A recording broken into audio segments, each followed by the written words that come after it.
Welcome to the Coach's Corner podcast, where we interview and you'll hear directly from successful coaches, learning about their journey as well as how they help their clients through their transformational process. Now, if you are a coach or an individual, this podcast will be valuable, providing you with new methodologies, new insights to empower yourself as well as to empower other people. Or perhaps you're a coach or an individual in search of motivation or inspiration. If that's the case, this podcast is perfect for you and you are in the right place. Now remember to subscribe to our channel. If this has helped you, I would love for you to leave a positive review, a positive comment, letting us know that you enjoyed this podcast. Now without further ado, let's dive straight into the show. Welcome to this episode, everybody, and I'm so excited. I have Sveti here.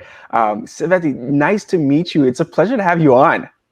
Hello, Dwayne. Thank you so much for this kind invitation. Yeah. I'm honestly delighted to have you on. I think this is amazing. I think everybody wants to hear about your TEDx experience and how you landed that opportunity, because everybody wants to be on TEDx, right? And it's something that we look to as coaches and consultants. But before we dive into that, I really want to just introduce you to the audience, just to really just get everybody knowing at least, who you are, your experience, things like that. So for everybody that doesn't know, Sveti's been in business for a long time. She's been in entrepreneurship for 7 years as a co-founder as well as a partner of a small book publishing advertising agency between the years of 2007 as well as in 2013. She's also operating her own consulting business and coaching business where she helps organizations when it comes to leadership, when it comes to mindset, and also organizational transformation. Sveti, pleasure to have you once again. Thank you so much. Thank you so much, Dwayne. I'm happy to be a guest in your podcast. Absolutely. It was a pleasure to have you on. Can you let everybody know, what is that thing that you help organizations with? What is your specialty? What do you help individuals and organizations with? From marketing perspective, I call myself a career coach, but I'm much more growth coach, I would say, growth and personal leadership style coach. I work with individuals from organizations. Sometimes organizations hire me, sometimes the individual calls. But I mostly often work with individuals on their career shift when they step into a leadership role, for example, when they want to shift or transition from one career field to another. Together with a fellow coach, we are now developing and implementing a talent development program for an educational organization.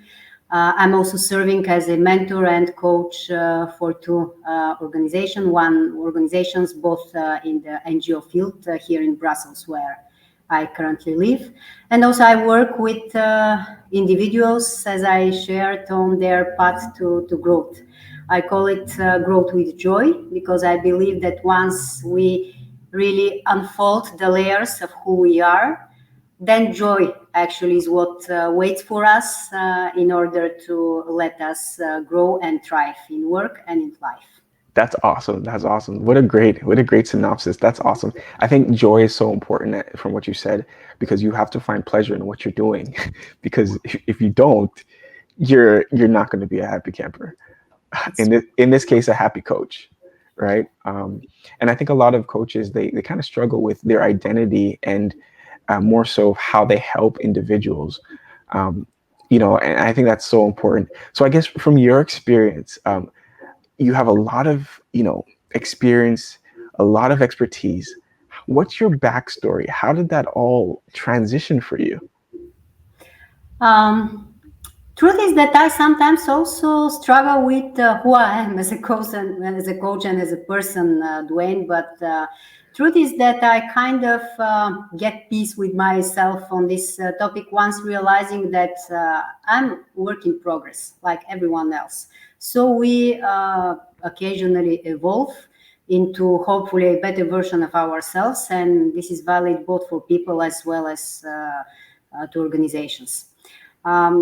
I recently realized that there is this 7 years stages, Yeah. couple of those in my life so far in professional regards. I started early my career as an intern in a local radio station in Bulgaria, where I'm born. And then I have the first 7 years of my career in media, broadcasting, public relations, editorial work. So almost everything related to media sphere, let's say. And then I moved to entrepreneurship at the age of 25, 26. Together with a partner, we founded a book publishing and advertising agency. It was an amazing experience. I really learned a lot about partnership building, about human relationships, and how important they are into everything one does. Um, I would say that we just didn't become digital enough early enough. So this was the reason when it was really a very, how to say, very logical decision to move on with something else. Something else to me was becoming mother of my gorgeous twin boys, and for my Absolutely. partner in business, another awesome lady. She continued with and PhD in education, and then 7 years for me after the maternity leave in the NGO field, where I was serving as fruitful partnerships cultivator for the local chapter of a large NGO, Junior Achievement, in Bulgaria. And afterwards, here is where I am now in Brussels, working on my coaching practice and my coaching and training consultancy company. Wow, that's amazing. That's amazing. And I love how you said like it's an evolving process to become a better person of who we are. A lot of times I do talk to some of my clients and some people that I connect with on an ongoing basis, and I say, like, where you are now is not where you're going to be in 10 years, right? You think you're continuously helping these individuals, and you think you'll serve them for this certain period of time, but the truth is, as we evolve as a person, the people who we help change because our experiences that we have, like such as yourself, you mentioned how you were an intern and then you went to media broadcasting, and then things started changing with your partnership with your company. Like, it's just an evolving cycle. It's true. It's true. And I think that we shouldn't commit to these 10 or 5 or even more years of commitment and vision. Who do we want to become? Because it kind of makes us stuck into our direction, no matter how full of leadership and perspective it is. What I mean, I very much respect and enjoy reflecting on a theory shared by Clayton Christensen about Yes. the so-called emerging, determined and emerging strategy in business and in life. So the determined strategy is the strategy for which you set off your business or your career plan, whatever. But along the way, things happen, life happens, opportunities appear. So you better be able to also turn your attention to those opportunities, and this is your emergent strategy. Life happens, and you better be aware of how, in the best way, you can employ circumstances around you. No, you're absolutely right. And I think what you had mentioned is basically the whole premise of how growth is more important than attaining goals, Yeah, right? definitely it is. I came up at some point with something I call from goals to tools. Yeah. I call it signature approach, my signature approach in coaching, but this is just a reflection, and this is something that is very useful to my clients as well.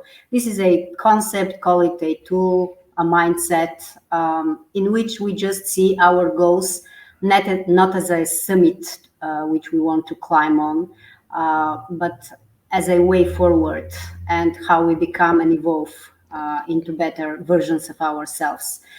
It is very easy to imagine it for someone who want to acquaint a good amount of knowledge in a new language, for example. Mm-hmm. Once they do it, it's very much clear how their soon goal become the tomorrow strategy, because they already can actually employ this new language into business relationships, into life, into exploring world with new eyes. But this is actually something that we can apply to everything in life, and this is one thing that we work together with my clients on, how to see their goals, current goals, as tomorrow's tools, how their goal, once achieved, will become a tool for them and actually the basis for achieving their next goals afterwards. No, that's awesome. That's awesome. So from your perspective, working with, these clients, whether let's stay from like the I guess the client that you work with one-on-one, because I know you work with organizations as well as corporations, but like from the perspective of those individuals that you help, whether they be a mom, father, a professional, a director, a CEO, whatever the case is, what are those internal struggles that those individuals have that you kind of help them with? As I said, we always start with some career-wise topic relevant to their growth in business, honing their leadership style, or something in similar direction. But it always turns out that there is a lot of inner work and inner journey they set off for in this coaching process with me. And they start with increasing their self-awareness and then realizing from a better perspective what they really want to achieve, and then they create a plan how to achieve it. Confidence is something that very often appears in the sessions and the conversations I have with clients, and this is very interesting topic to me, because for me confidence comes with practice. First is practice and then is confidence. But very often I see with curiosity how people think that confidence is like an accessory that they should have on themselves. And for some, maybe this is, from coaching perspective, I'm not someone to tell my clients what confidence is or what confidence is not. I'm there to help them to realize what confidence is for them and how they can acquire it. But I'm really, really fascinated always with this theme of confidence and how people see it even as a tool, as an object, as something that they want to possess. But in the end of the day, confidence is something that we just add to our personality when we practice what we want to become better in. Yes, yes. I strongly agree with you. I think competence and confidence go together. And as what you said about the practice, because when someone becomes more competent and increases their knowledge, their skill base, their what they do on a regular basis, their expertise, what happens, that builds the confidence and the momentum in the right direction, You right? put it very well. Yeah, Yeah, yes. because a lot of times, Goes alongside confidence, yeah. yeah, because a lot of times individuals, they may say, I don't have the confidence, or I don't believe, like they don't have that belief that they can really accomplish those goals. Or it's not even a matter of accomplishing the goals. It's a matter of them having a limited belief about that growth that we talked about, right? Yes. So They're afraid to grow. very often this is relevant too. Yeah. Actually, people, I would say that it's valid for everyone. People really grow when they realize that their contribution to world, to work, to whatever they want to increase their performance is something that affects and influences lives of those around them, of the society even, and the world. The afterwards topic for how I really contribute. Okay, my purpose is to become a better leader, but how will I equip those after me to become better leaders as well? Wow. And then you occasionally start to think even of things like legacy, of what will be behind you when you are already ahead on your life path, and those after you, how they become also better people because of the fact that they were interacting in life with you, but also because of the fact that you let them grow in their way with their pace.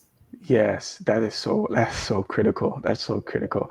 Now switching gears here, how did this thing come about with you being able to even get an opportunity to be on TED Talks? I know it's not just something that is, it's not like an opportunity that's just happens all the time, right? um, Explain to the audience like how that all happened, like for you. Um, I'm sure everybody's curious on your journey and how that all surfaced for you. It's a sweet story based just on the fact that one of my coaching clients actually organized a TED talk a year ago. So, and even earlier, when he decided to do it, he invited me to be the final speaker at the conference. To be the Final speaker. Yes, yes. You were the anchor. Exactly, and I didn't realize how important and what a responsibility was it until I climbed the scene. Talk Of about course, I pressure. get prepared in advance, but I really remember those micro moments before I mounted on stage, thinking, Wow. hearing how they present me, and thinking, oh my God, will I give all this value to people in this hall? It was an amazing experience, but that talk is one of those experiences in life for which your preparation is everything. Everything that you want to share, to convince, to involve the audience in, is something that goes as a excitement or whatever call it long Wow. before you climb that stage. Wow. Once you are on stage, you see the lights, you see the clock ticking, the second of your maximum 17 minutes on stage. So it's not the time to really, for me this is my formula, not really the Yeah. time to make this connection with the audience, get your inspiration from you to them. This is the time when you, similarly to an actor, should be well prepared and knowing your words, your silence, the pauses you intend to make within the talk, and Wow. just to deliver the work that you got prepared for long before. Wow, no, that's awesome. Well, right now, like I totally I resonate with what you say because anything you do in life takes preparation, and commitment. And I think what's most important is, you know, realizing and letting the audience know that that talk that you had on TED Talks is only 17 minutes. It's It, it, 17. It's 17 minutes. I got the very useful advice from a very close friend. She yeah, told me, "Okay, you are making your rehearsal. Fine. Why don't you record yourself to see your appearance, to see really the timing? Because until then, I did a few rehearsals and just using my stopwatch to see about 17 minutes." And then I just did a reflection after I recorded myself that one, I should be a little bit more positive in my facial expression, maybe. okay. And Yep. another that I'm strictly close to the 17 minutes, which is risky because everything happens on the Can stage. can Probably I I will be can I say nervous. something real quick? Yes. When you said, you were able to like monitor and like really practice and record yourself, being on camera is totally different than audio alone or, just writing a Facebook post or what kind of article. Like you have to be more excited, you have to Mm, smile more, yeah, and you have to be ready. And it's a exactly. shock to people that are not used to it because they're not used to being in front of a camera, in front of like having that stage presence. But I'm so glad that you said that and brought that to the surface because a lot of people just think that, you just start talking, but there's more to it than that. Probably also this is also an option. Just start talking. Yeah. I have the experience being in front of camera. I have been a broadcaster for TV and radio for several years in my career. So I have this experience, but nevertheless, I still realize that there are things that I can fine tune my TEDx talk, really adding them to it. And I also decided to go for not more than 15 minutes and a half. So really to have this extra minute and a half or two, if for some reason I exceed the time on stage. And within the day, I delivered exactly 15 minutes talk. And Wow. one thing that is funny is when I descended the stage, I was there with a close friend of mine, and I Yeah. asked him the immediate question for every speaker: how was How did, how how how did I do? Yes, How did I yes. do? And his first reaction was, it's great that your talk was the shortest of everything we have seen today. No, so, oh my God, it could be a total failure. It could mean a total failure. Later on, I received, luckily, a lot of compliments that it wasn't a failure at all, that it was a well prepared and good TED talk. That's So awesome. everyone can, of course, see it. It's in Bulgarian, but it has subtitles in English.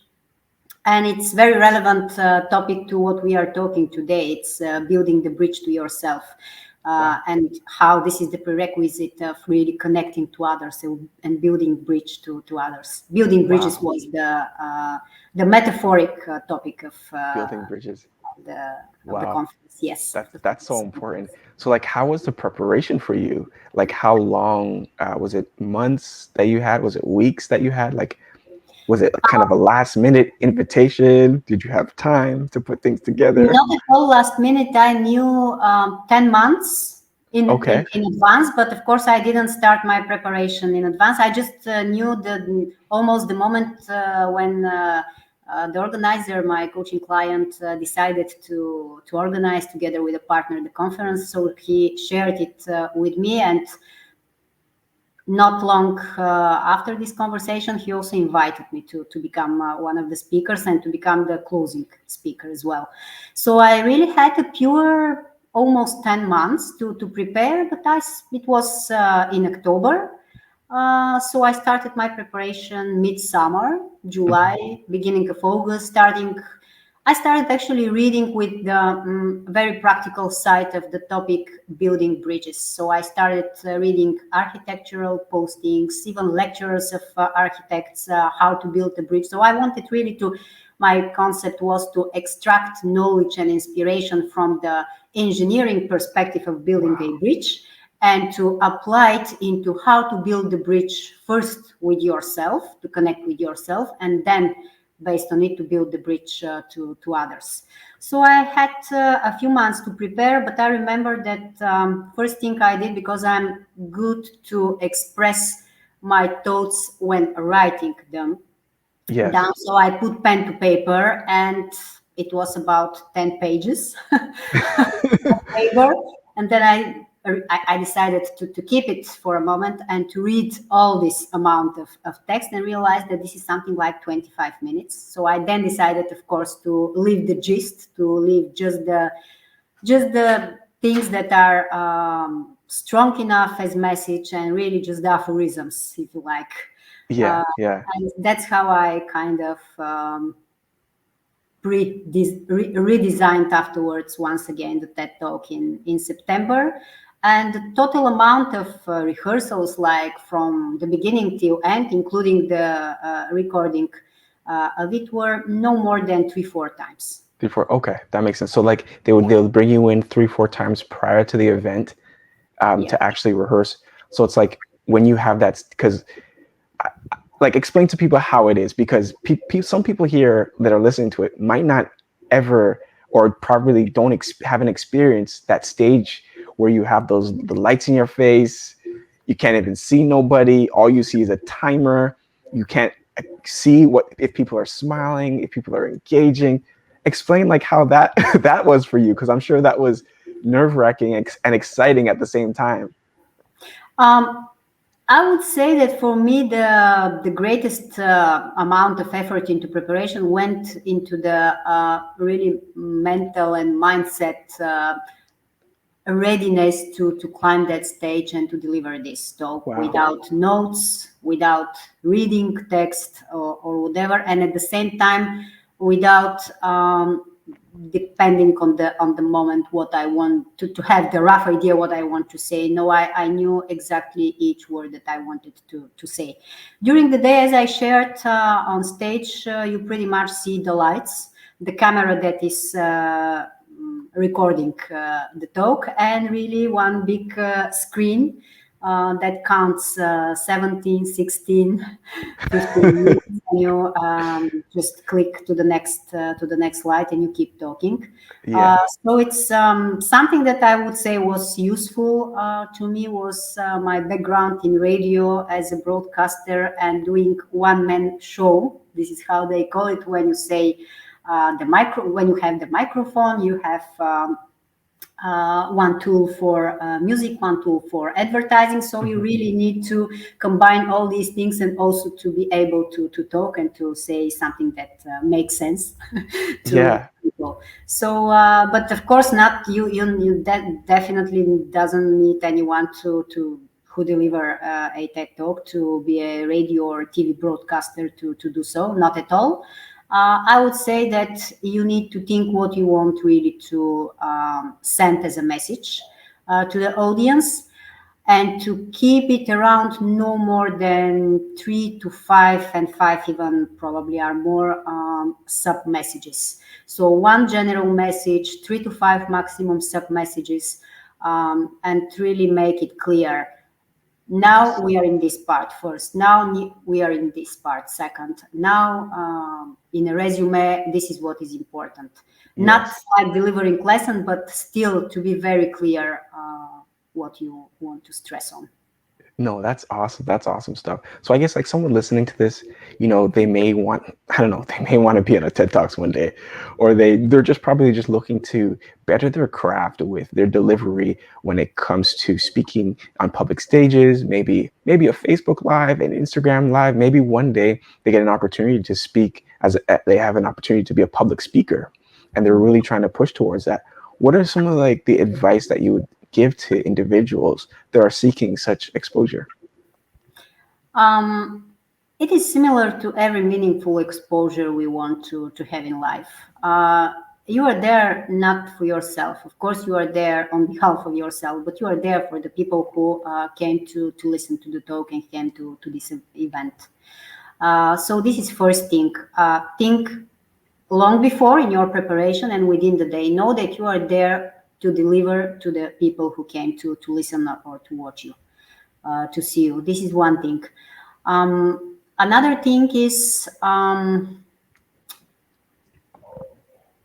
be calm. You prepared whatever you prepared, so it's show time. But at the same time, don't go overexcited or too nervous. Just be there. Accept that whatever happens is the best thing to happen. So this is my second advice.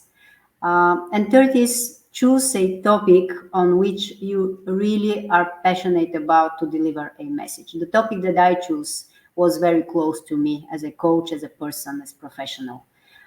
Building bridges and stressing on self-awareness and how important it is for us and how this is the path, the shortcut even, I would say, to growth is something that I talk for ages. Wow. So again, I needed to put preparation, to put really into practice all the stuff that I have been heard about, good speeches, delivery, and so on and so forth. But in the end, you need to be authentic, to be yourself, and to be there with a message that is important to you and that you believe that will change lives even for better. No, that's awesome. That's awesome. So I guess like before we end this episode, I would love to get an idea of that transformational experience that you came across within your life that you can definitely help somebody with, that you can really kind of just share your experience to help somebody else. What might that be? And it could be, for example, this TED Talk experience of you learning throughout the process, whatever the case may be. I wouldn't point particular event or period of my life that is transforming, not even the TED Talk. I would say that life itself is transforming. We Wow. just need to be open to what it serves, and to be able to, when it's lemons, to make a lemonade. Lemonade. Yeah, this is truth, and this is truth in career. Usually things happen for a reason.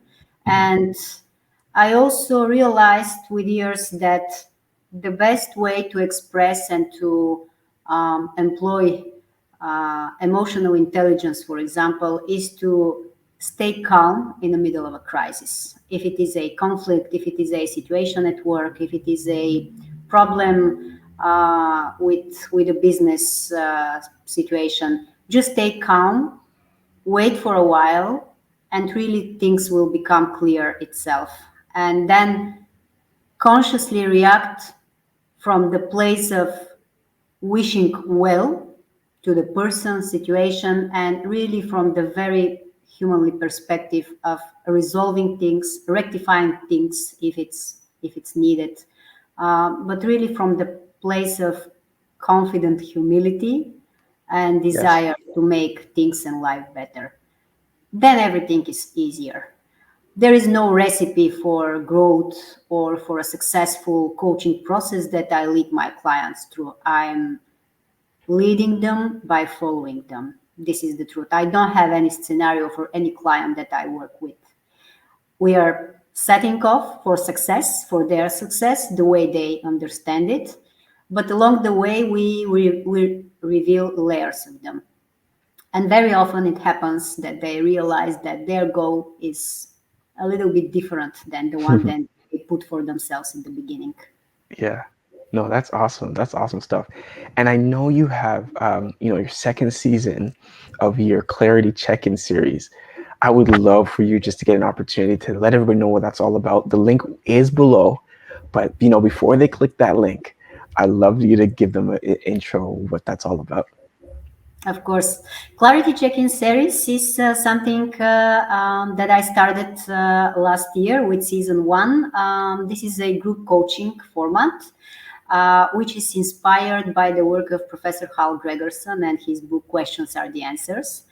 So those are, I would say, speed coaching series in which, in really cozy atmosphere of 4 to 6 maximum participants, we explore a topic that is important and relevant to everyone by only asking questions.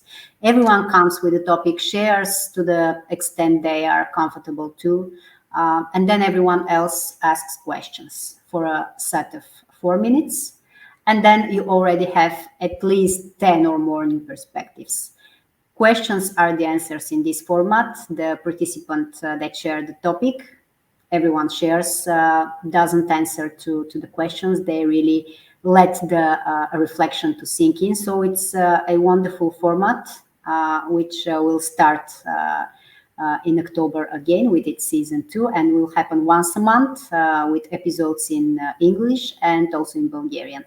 Wow, that's awesome. That's awesome. So if anybody that wants to understand the framework of what Seti has actually mentioned, click the link below, get access to that, get registered for October for the second season. And Clarity Check-in series are actually my gift to the world. Invitation and participation is free of charge, but I only accept people who are motivated and committed to their growth. That's awesome stuff. That's awesome stuff. Well, thanks again for coming on and sharing your experience, sharing what you do. I'm sure this podcast episode and this video podcast episode has been valuable for those that are watching. Thanks so much, Sveti. Thank you so much, Dwayne. Thank you for inviting me. Pleasure. Take care. I hope you enjoyed this interview, whether you're listening on any of our social platforms. Perhaps you're in a Facebook group, perhaps you are listening on one of our podcast platforms.